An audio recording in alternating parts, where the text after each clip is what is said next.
soos ons praat oor hierdie vraag is, hoe moet ek wag? Want almal van ons gaan wag. Daar's tye wat die Here stil is, wat ek nie kan hoor wat hy sê nie, wat ek nie kan sien wat hy doen nie, en in daai tye is dit die groen, dan gaan ek moet wag. Dis wat die Here dan van my vra, is dan wat hy dan van my verwag, soos jy nou gaan sien, is dat ek moet wag.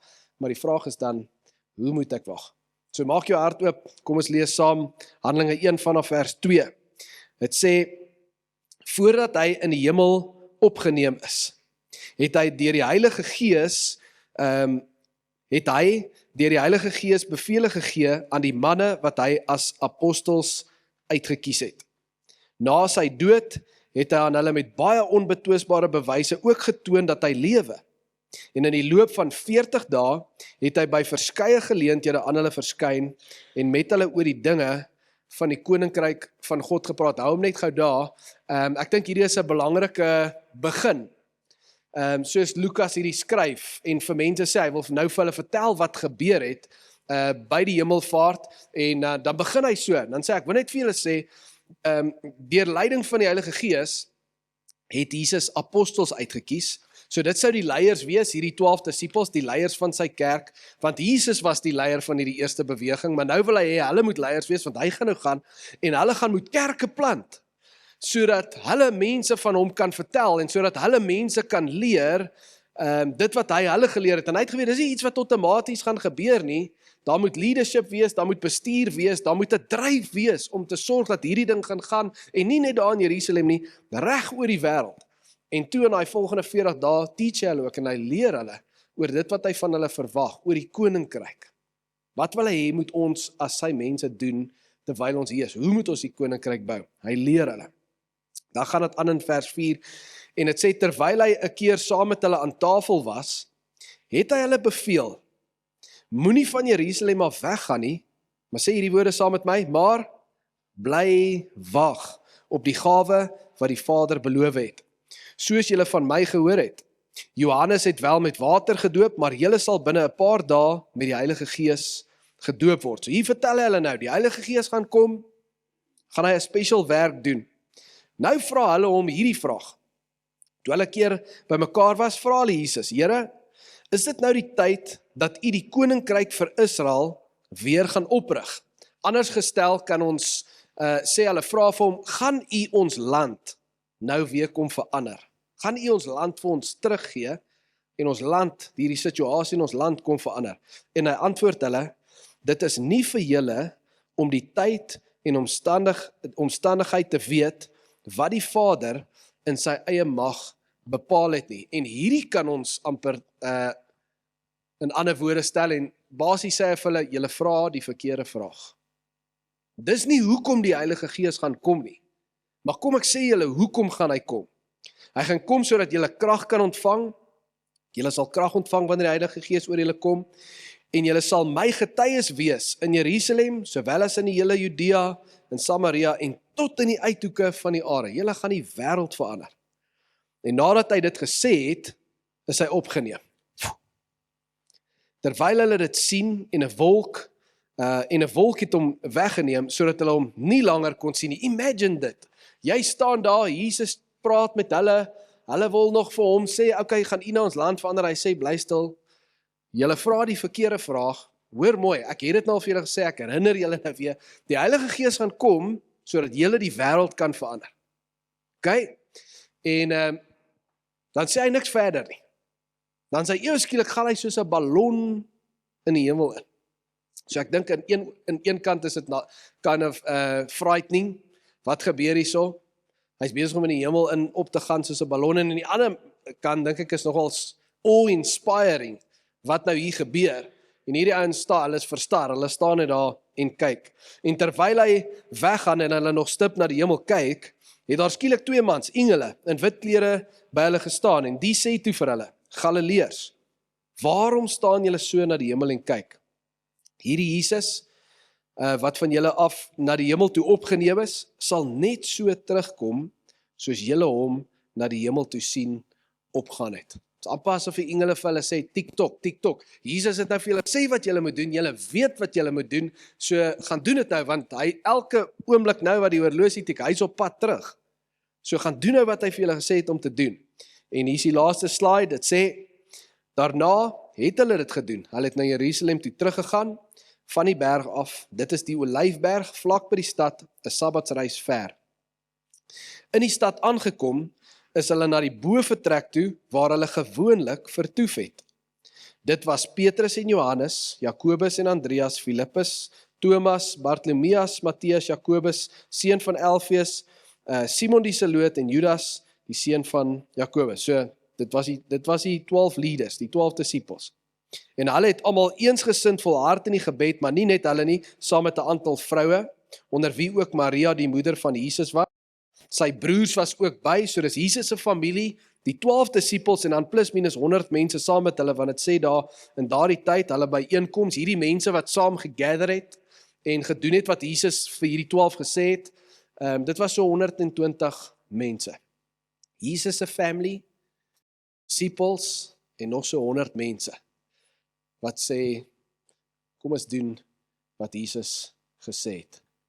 Daar's soveel goed wat mens oor kan praat, maar die een ding wat vir my uitstaan is, voor die Heilige Gees gekom het, en voor die Heilige Gees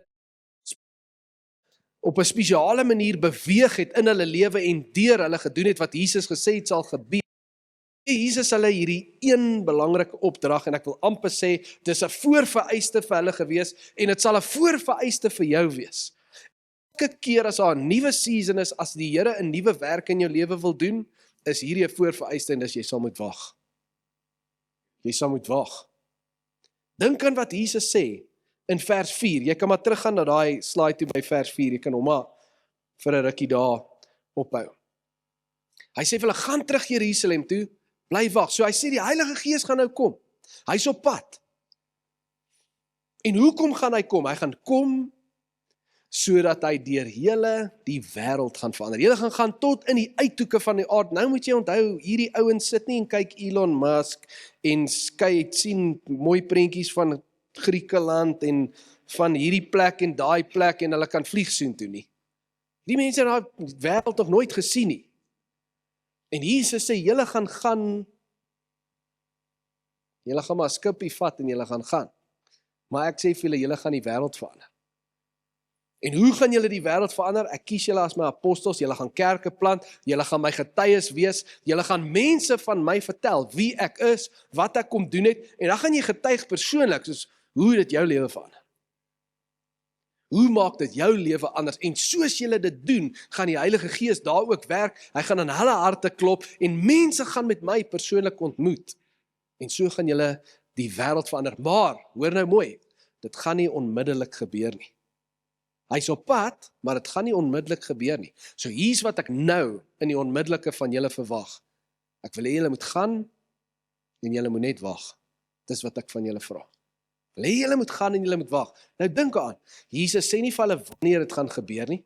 Hy gee hulle nie 'n moment wanneer dit gaan gebeur nie. Hy sê nie vir hulle hoe lank dit gaan vat voor die Heilige Gees gaan kom nie. Hy sê ook nie vir hulle hoe gaan dit gebeur nie. Soos waarvoor moet ons kyk? Hoe gaan dit gebeur? Hy sê niks vir dit nie. Hy sê net vir hulle, julle ouens, hier's hoe kom die Heilige Gees kom? Julle gaan die wêreld verander en albe gaan hy opgaan weg. En hierdie ouens staan daar. Hulle wou nog sê, Jesus, maar hoe gaan ons dit doen? Ek meen, ons is 12 mense, ons moet oor die hele... En daar is hy weg. Hy antwoord nie daai vraag nie. Weg. Stil. Sien niks, hoor niks, en hulle het hierdie weight van hierdie opdrag op hulle, gaan verander die wêreld. Moenie worry nie, Heilige Gees gaan julle help. Al wat ek nou van jou vra is, wag. Kom ons relate gou met die issue van wag. Niemand van ons hou daarvan om te wag. Is hier iemand wat hou van wag? Ek dink nie so nie, né? Ons sal gou bid vir jou. Niemand hou van wag nie. En in ons tyd, ons is gekondisioneer deur ons wêreld, want ons wêreld sê, sukses, produktiwiteit, effektiwiteit, dit berus op die hoofding van dit alles. Tegnologiese ontwikkeling, dit berus op die een hoofding, spoed. Goed moet vinniger gebeur. Dan gaan ons lewe beter wees. En voel julle nie daai malle gejaag nie? Dat ons voel, ons is hier by 'n aftraan en ons kan net nie breek nie. Dis ons wêreld. En ons wêreld sê, dis sharp, dis hoe dit moet wees. In feite, kom ons gaan vinniger, want spoed bepaal sukses. Ek en jy, ons is die microwave generasie, die Google generasie. As ek iets wil warm maak, wat doen ek? Pop er daarin, druk 'n knoppie, warm. As ek ietsie wil weet, as ek inligting wil hê, gaan op Google, ek soek dit gou, tik 'n ding in, ChatGPT, boom, ons soek dit nou. As ek hoofpyn het, of ek het 'n pyntjie iewers, wat doen ek? Daar's 'n pilletjie vir dit, dit moet dit so gou as moontlik regmaak. Kyk nie baie keer na die neeweffekte van die pamflet nie, ons wil net hê die probleem moet so gou as moontlik gefiks word, né?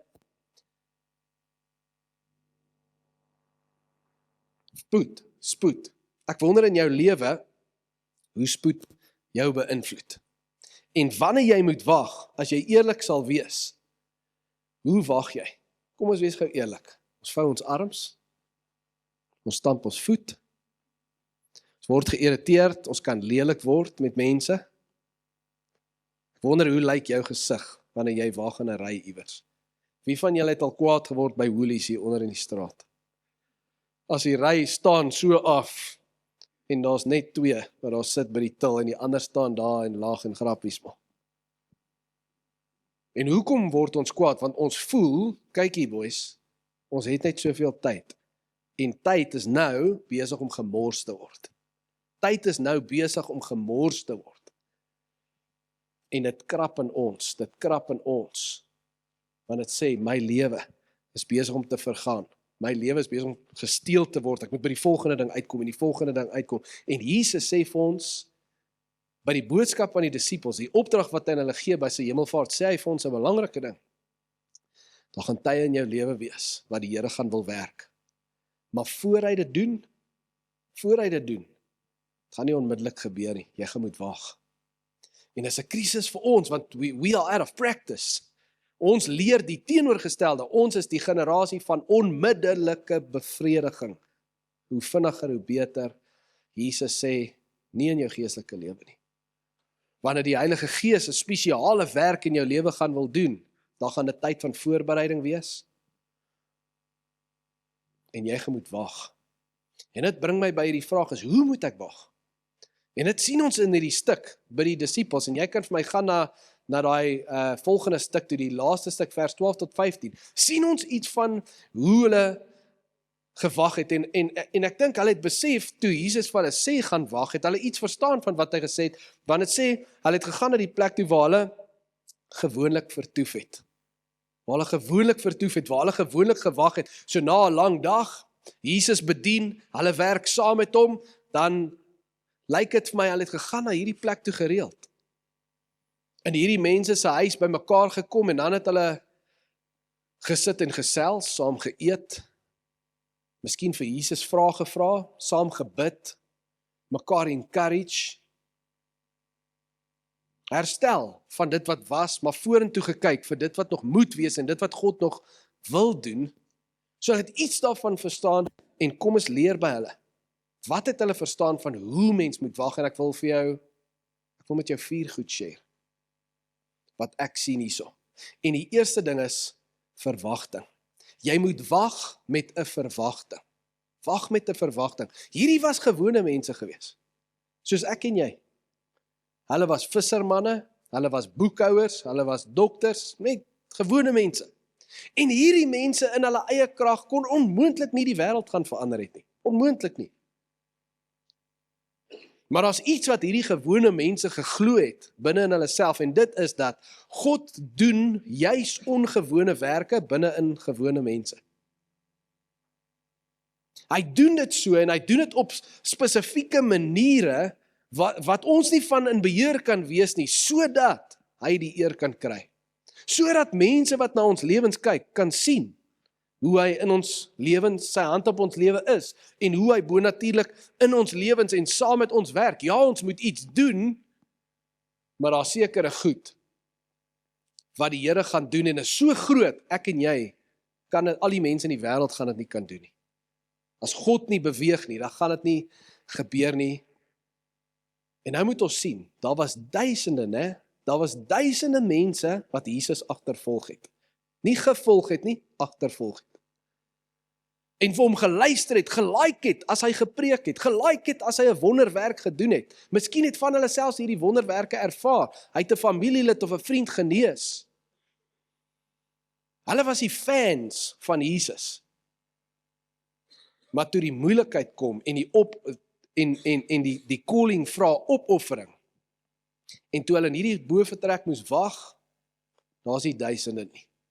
Ons net 120. Is Jesus se familie, is die 12 disippels en is 100 ander mense wat sê, ek glo, ek het 'n verwagting in my dat die Here gaan iets groot doen. So groot dat ons gaan amazed wees. Dit gaan bo ons verwagting wees, maar ons verwag iets gaan gebeur. Die Here is besig met iets.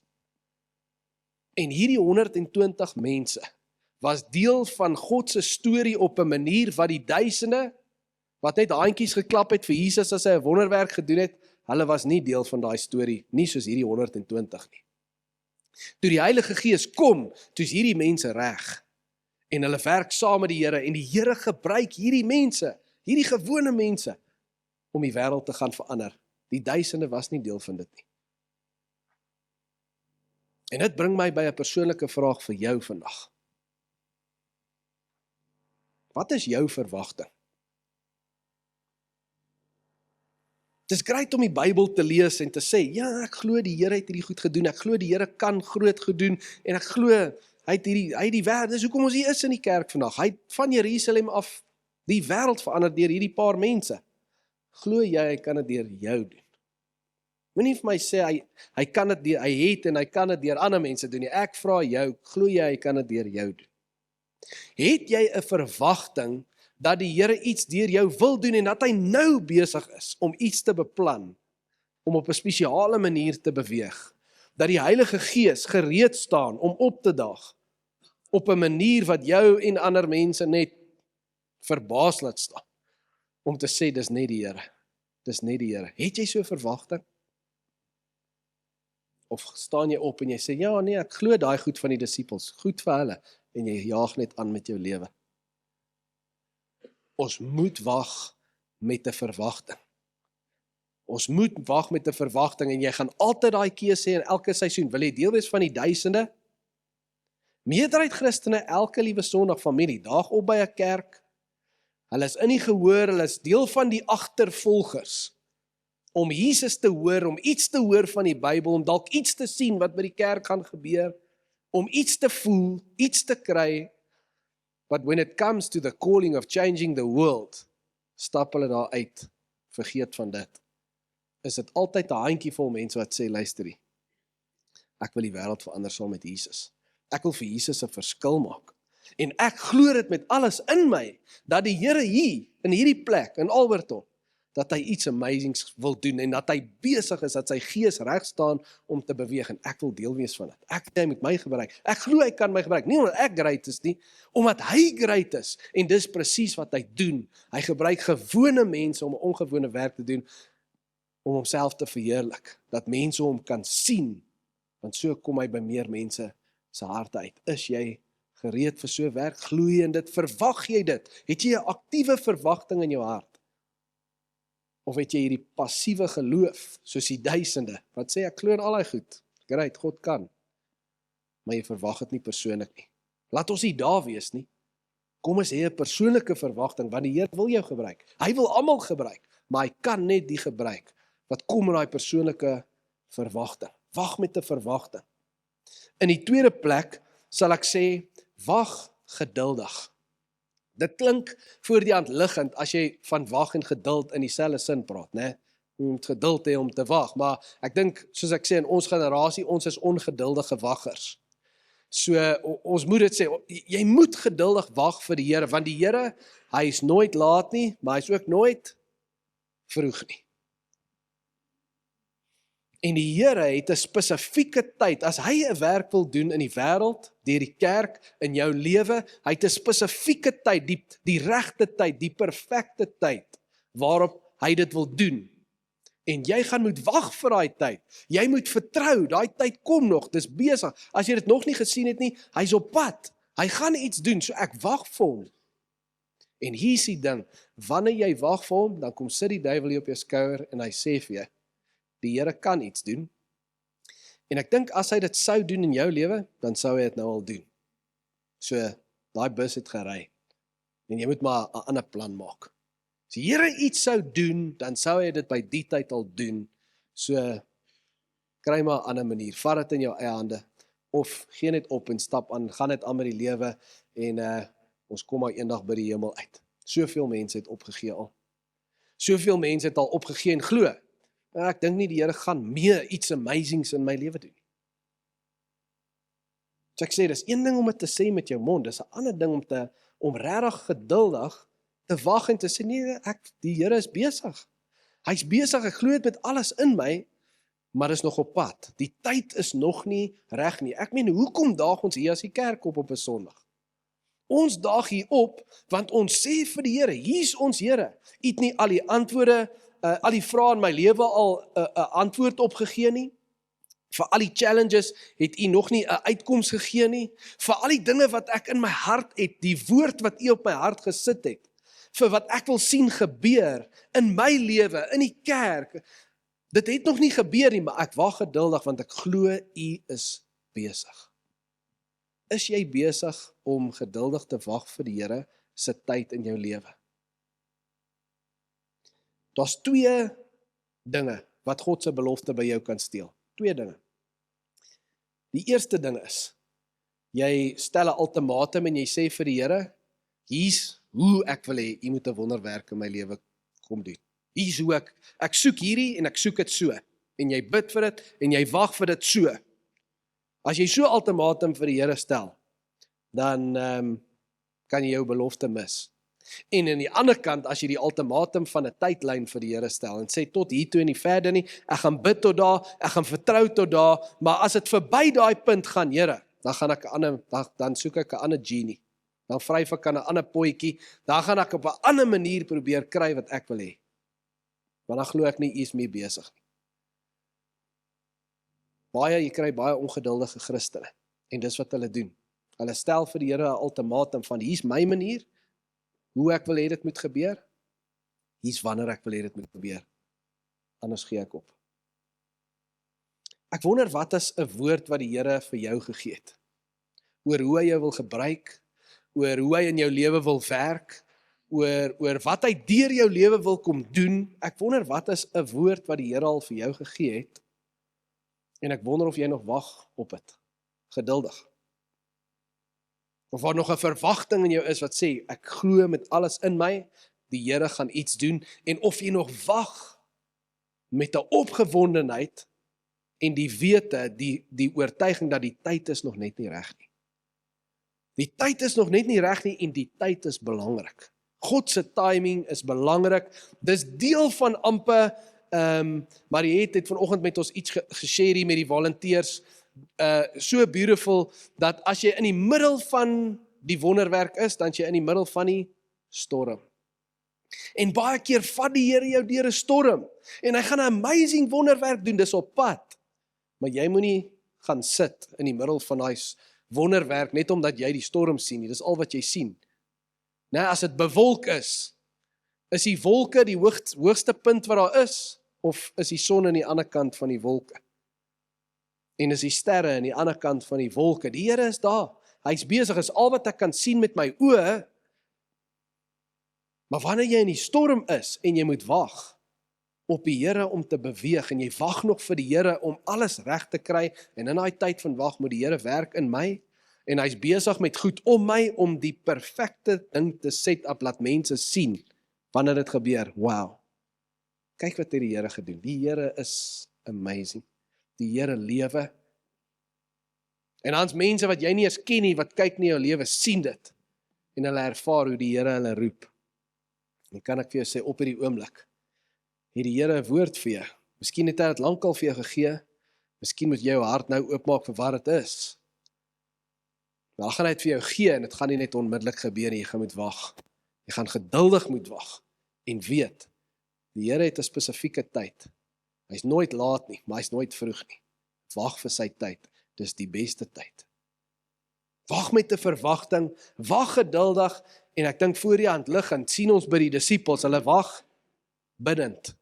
Hulle wag bidend, né? En dit sê hulle het eensgesind volhard in gebed. Saam gebid, eensgesind volhard in gebed. Wat gebeur wanneer ek bid? Ek sê nie net 'n paar woordjies vir die Here nie. Ek stuur nie net 'n lysie, 'n grocery list op nie. Dis nie net ek wat met hom praat nie. Wanneer ek bid, soos hierdie mense hier gebid het, gaan in hierdie bovertrek saam, hulle wag op iets, en dis 'n moeilike situasie, né? Ek meen, hulle familie en vriende hier wat probeer kerk hier buite is besig om toegesluit te word en vermoor te word. Hulle is bang, daai mense kom klop aan daai deur, is 'n horrible situasie. En baie keer is dit die beste situasie waarin jy moet wees. Dat die vuur so 'n bietjie onder jou moet wees. Dat jy besef, hey, ek gaan nou of die Here gaan my help of die duiwel gaan my verwoes. So ek moet vashou aan die Here met alles in my. En dit kry mens baie keer om te bid soos jy nog nooit van tevore gebid het nie. Dis hoe hulle hier gebid het. En wanneer jy so bid, dan kom die Here en hy werk in jou hart en in jou gedagtes, en hy hou dit sensitief.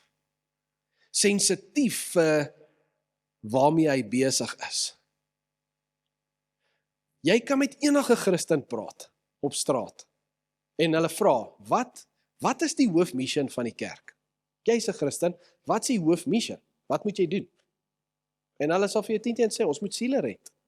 Wat ons moet doen? En as jy dan vra ons, hoe ernstig is jy besig daarmee? Dan sê jy by die meerderheid, hoor, ek het hierdie week nog nie eens gedink aan dit nie. Nie eens gedink aan dit. En die rede is, daar word nie met erns gebid oor die missie van die Here nie. Hierdie ouens het ernstig gebid, want Jesus het vir hulle gesê, onthou, die Heilige Gees is op pad. Hy het 'n mission, hy kom nie om by jou tee te drink nie, hy kom om die wêreld te verander. En jy moet reg wees om te sien. En hoe sal ons sien Jesus? Hy gee hulle nie antwoord nie. Hy het net gesê, die Heilige Gees gaan kom. Gaan nou, gaan vertoef, gaan wag. En hulle het geweet, hey, wat het ons gedoen as Jesus bedien het en ons wag saam? Okay, wel, ons het gebid. En hulle het ernstig gaan bid en daai het hulle harte sensitief gemaak om te weet, wanneer die Heilige Gees gaan kom, gaan hy iets doen en dit gaan vir ons duidelik wees dat hy doen iets wat ons nie kon doen nie.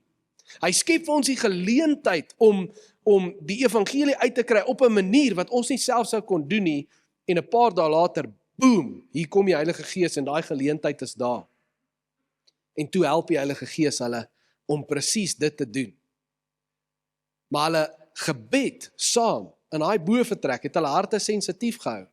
En die ding is, as jy nie so met erns bid, met 'n verwagting dat die Here gaan iets in my lewe doen, so ek bid en ek hou my hart sensitief en ek hou my hart gefokus op die koninkryk en dit wat Jesus mee besig is in die wêreld en hoe hy my daarvoor wil gebruik in my wêreld. As jy dit nie doen nie, dan word jou hart onsensitief en dan kan jy mis. Dan kan jy die movement van die Here mis. Dan daag Jesus dalk by jou voordeur op. Hy daag by jou werk op. Hy daag by jou kerk op. Hy daag op hier in Alberton, maar jy sien hom glad nie. Want jy's besig met jou eie agenda.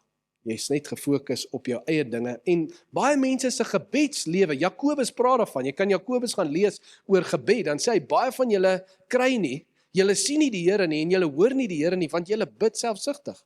Julle bid vir jy vra net vir jouself, die Here moet jou net bless. En hy moet al jou probleme wegvat en alles gaan net oor my. Then you're gonna miss him. Hierdie ouens het nie vir dit gebid nie. Hulle het nie gesê, Here, kom maak ons lewe gemaklik hier nie. Ons sien in die gesprek met hom, dit is daar, hulle is mens.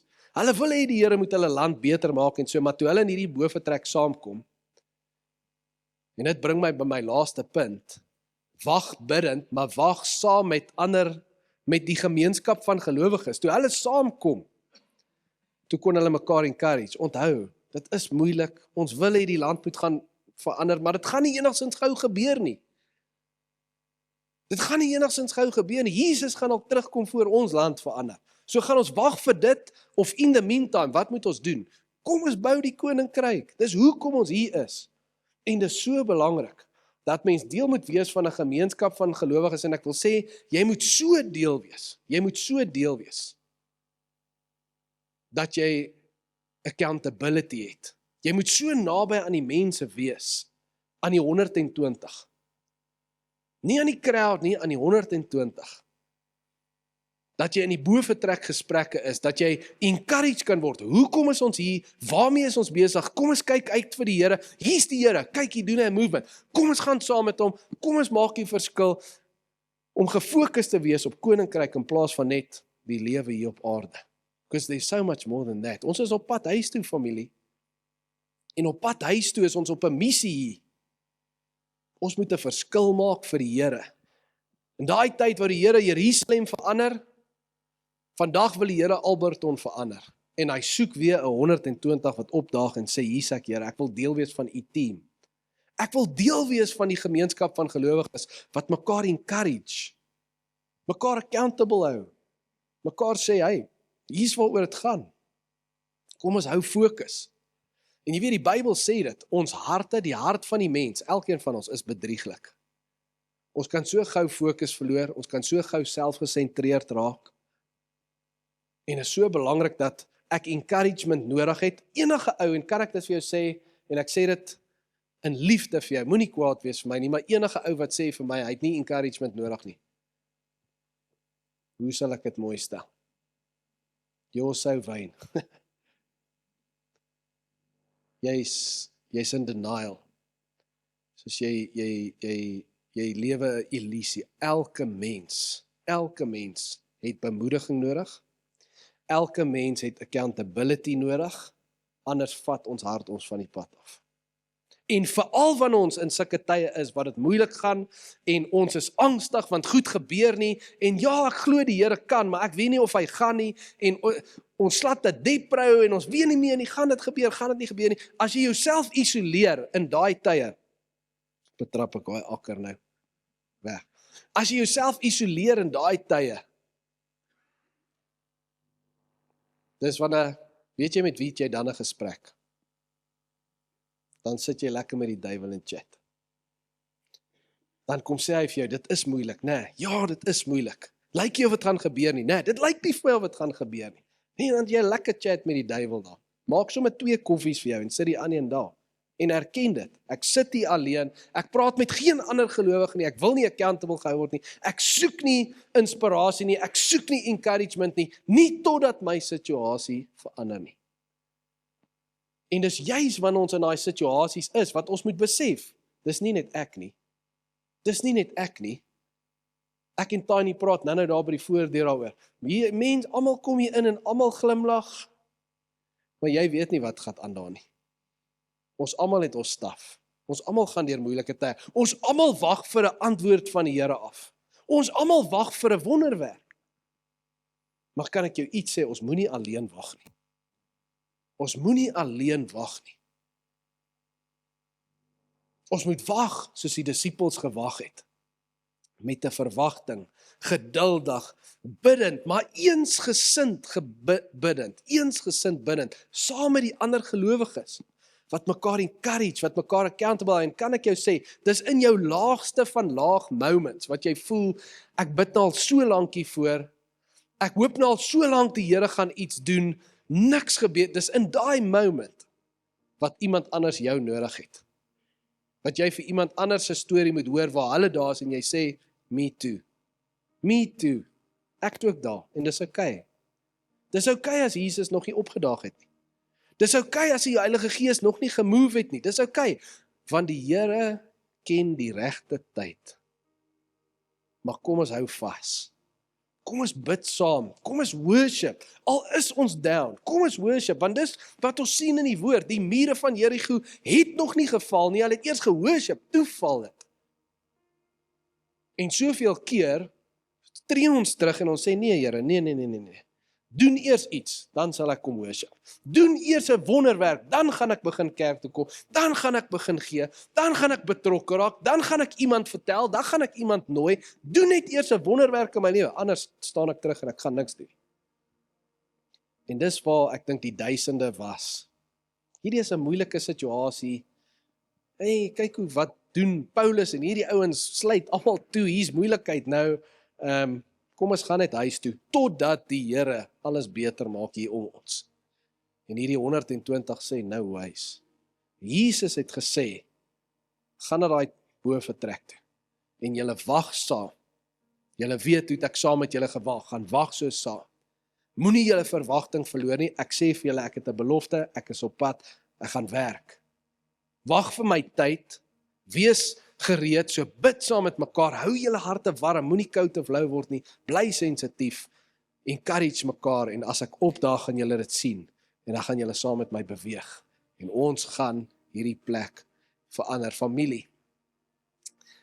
Nes die Here Jerusalem wou verander, en van daar af Judea, Samaria en die uithoeke, deur hierdie 12 eenvoudige mensies, 12 eenvoudige mensies, wat geglo het, as hulle in die spieël gekyk het, hoe het hy my gekies? Hoe gaan ons dit doen? En hy het dit deur hulle gedoen, en vandag is hier 'n calling op hierdie plek waar ons is, op hierdie gemeenskap. En die Here vra, wie's bereid om hulle hand op te steek? Wie's bereid om te kom na die bovertrek toe en saam te bid, en saam te vertrou, en te glo, dat ons is nie hier om net te wag tot hy terugkom nie, ons wag moet aktief en intentional en vol geloof wees, met die hart om vir Jesus 'n verskil te maak. Die Here Jesus wil ons almal gebruik, almal van ons, elke een van ons, hier wat hier sit, jy wat aanlyn kyk, almal van ons wil hy gebruik, maar hy gaan nie ons almal gebruik nie. Hy gaan net die gebruik wat so wag. En wat se een van daai 4 goed is dalk 'n challenge vir jou op hierdie stadium? Watter een van daai 4 goed moet jy dalk sê, Here Jesus, ek moet hier 'n change maak? Is dit die verwagting, het jy dit al verloor? Dat hy iets amazing in jou lewe wil doen en dat hy jou wil gebruik op 'n spesiale manier. Glo jy dit vanoggend of het jy dit verloor? Dis sy woord vir jou. Hoe lyk jou geduld? Het jy dit op 'n stadium geglo en jy glo hy kan, maar weens die moeilikheid, het jy net gesê, dit moes nou al gebeur het. Vandag sê ek vir jou, die Here het 'n perfekte tyd, en dit is nooit ons tyd nie. En jy gaan deur goed gaan wat niks lekker is nie, maar hou vas in daai tyd, want dis alles deel van die vleis van die storie. To be in the middle of the storm is to be halfway to the miracle. Bid jy ernstig? Bid jy ernstig dat jou hart warm en sensitief kan wees? Hoe warm is jou hart op hierdie stadium? Hoe sensitief is jy vir die werk van die Here in jou lewe op hierdie stadium? Of gaan jy net aan? Miskien moet jy sê, yes, ek moet weer begin neerskryf die woord van die Here, sy beloftes, hoe ek voel hy my wil gebruik, en ek moet bid daaroor en mense dan kry. Hoe lyk jou betrokkenheid in die community? Waar is jou mense wat saam met jou bid, wat saam met jou, wat jou accountable hou, jou hart warm hou, sensitief, op die uitkyk vir die movement van die Gees in jou lewe? Die Here wil jou gebruik, en my gebed is dat jy vandag in jou binnekamer sal ingaan en sê, Here, ek glo dit met alles in my. Glo dit met alles in my. Ek was deur dinge, en goed het gebeur, en sekere goed het nie gebeur nie. En dit het my geloof genak, maar ek glo dit met alles in my. U is nog steeds besig, en ek gaan wag op u tyd, en as u move, dan gaan ek reg wees, om saam met u 'n verskil te maak, en om vir u 'n lig in hierdie wêreld te wees. Kom ons bid saam. Dankie Here Jesus vir hierdie beautiful en kragtige woord van hemelvaart, waar u min woorde sê, en u leer ons daardeur. Ons het nie al die detail nodig nie. Ons het nie 'n padkaart nodig nie. Ons weet klaar genoeg. U het vir ons die basic principles gegee, as ons net sal kan terugkom na dit toe.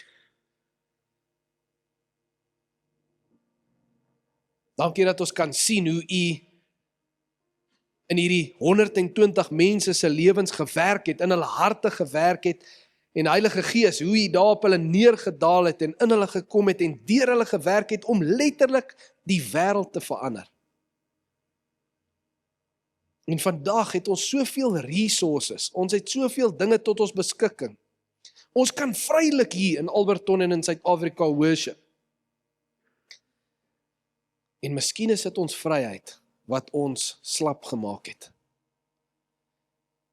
En miskien is dit juist die vuur en die moeilikheid en die uitdagings in ons huise, in ons huwelike, in ons werk en ons finansies en ons gesondheid. Miskien is dit juist die persoonlike moeilikheid wat ek tans aanvaar, wat U die vuur onder my wil aansteek. Heilige Gees, soos U die vuur op hulle laat kom het, dat ek besef, hoekom is ek nou weer hier? Dat ek weer kom bid, soos nog nooit van tevore nie, dat ek weer fokus op U woord, soos nog nooit van tevore nie, en kyk, wat is die missie van U kerk? En dat ek sê, hier is ek, Here, ek wil deel wees. U's besig om te werk, U's op pad om 'n nuwe werk te doen, en ek wil deel wees van daai deel van U storie.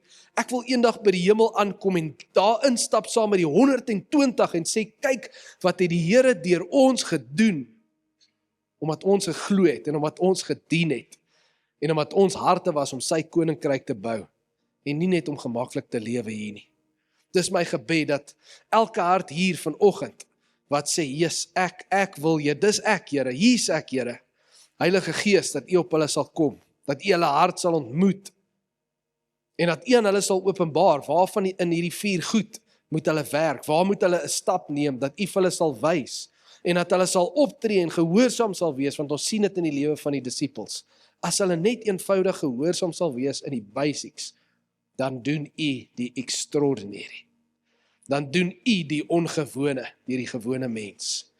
En dis ons elkeen se begeerte, yes, Here, wat 'n wonderlike ding, dat U daai ongewone dinge doen deur 'n gewone mens, en dat ons daai dinge kan getuig van die wonderbaarlike, die bonatuurlike, die outstanding, die awe-inspiring wat U doen, wanneer mense glo en reg is vir wanneer U beweeg, wanneer dit U tyd is. So meld ons aan en ons sê, Here, gebruik ons. Nie vir onsself nie, maar tot eer en verheerliking van U naam. Ons het U lief. En ons bid dit vanoggend in die naam van Jesus, en as U familie sê ons saam. Amen.